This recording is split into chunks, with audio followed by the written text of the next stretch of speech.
How to add images to questions in Google Forms. Hey everyone, welcome back to the channel. If you are new here, don't forget to hit the subscribe button and turn on the notification bell to not miss any updates.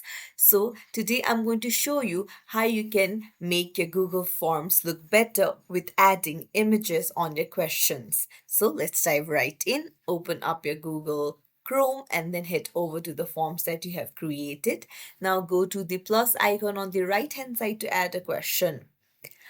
Now you can put in any question of your choice. And to add image, you can see the image icon right beside the question. Just tap on add inline image. You can upload a picture from the device. You can click a picture through webcam. You can add URL. You can choose from your Google Photos, your Google Drive.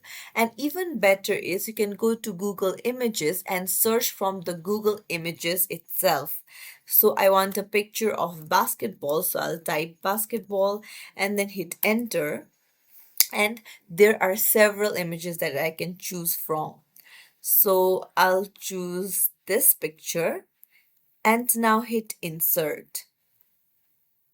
Now, there you go.